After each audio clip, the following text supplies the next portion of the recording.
عزیز دینی بہنوں، تو آئیے الحمدللہ ہمیشہ کی طرح ہمارے آج کا روزانہ کا ماہ رمضان کا خاص پروگرام، جس میں ہم سن رہے ہیں علامات قیامت کا پہلا حصہ، کہ قیامت کے قریب پیش آنے والے وہ حالات جس کو ابواب الفتن، قیامت کے فتنے کہا گیا ہے۔ تو آئیے اسی میں آج کی حدیث ہم لیں گے انشاءاللہ تعالی۔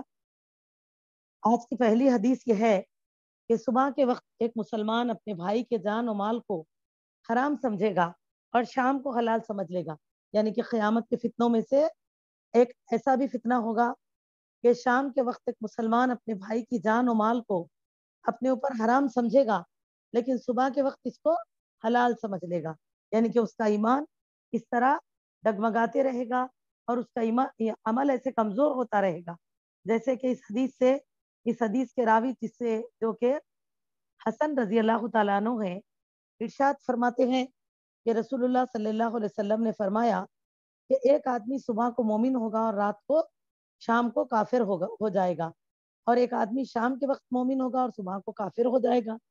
تو اس سے مراد کیا ہے؟ احکامات الہی سے کفر کرنا، اس کا انکار کرنا۔ کافر ہونا کا مطلب یہ نہیں ہے کہ کلمہ توحید کا انکار کر دیں گے، بلکہ اتنا آزمائشوں کا زمانہ ہوگا کہ صحیح اور غلط کی پہچان ختم ہو جائے گی۔ ایک بات حدیث کی یا ایک آیت قرآن کی جو تعلیم ہے، صبح کے وقت اس کا اقراری ہوگا، لیکن دن ڈھلے ڈھلے تک اس کا انکار کرنے والا ہو جائے گا۔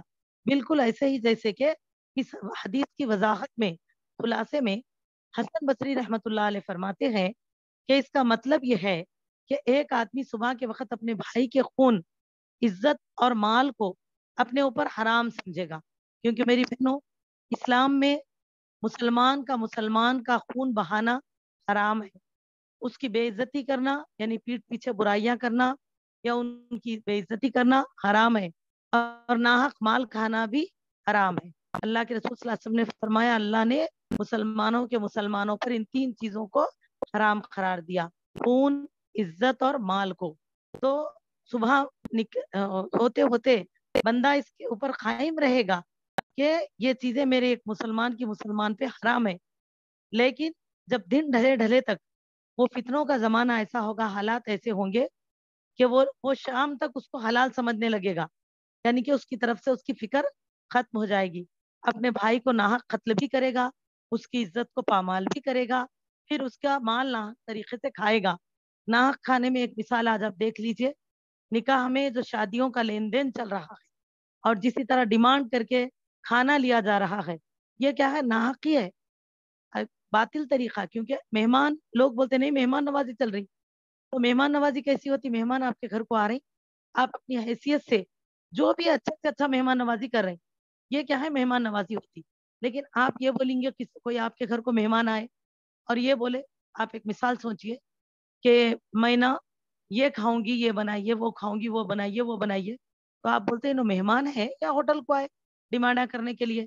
ہماری جو حیثیت ہے وہ کریں گے، ایسے کیسے کر سکتے بولتے؟ تو پھر ایسے ہی سوچئے کہ ہم کیسے ڈیمانڈ کر کے دعوتیں لے سکتے؟ یہ بھی تو باطل طریقہ۔ پھر اسی طرح اتنے آدمیوں کو ہم لائیں گے، اتنوں کا کھانا آپ کھلائیے، ایسا بولنا۔ پھر دوسرا، اسی طرح لین دین کا معاملہ جو آج کل چل رہا، تو یہاں تو لین لین ہے، دین تو کچھ رہتا ہی نہیں۔ دین میں ایک مہر ہے، وہ بھی دیتے دیتے زندگی نکل جاتی، کبھی کبھی تو موت کے تختے پر اس کو معاف کرنے بیوہ کو پکڑ کر لا لیا جاتا۔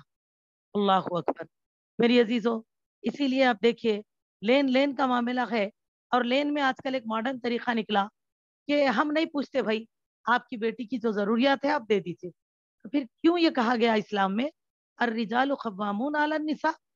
مرد وہ ہے جو خرچ کرتے ہیں بیوی پہ، اسی لیے اللہ نے اسے قوام بنایا ہے عورتوں پر۔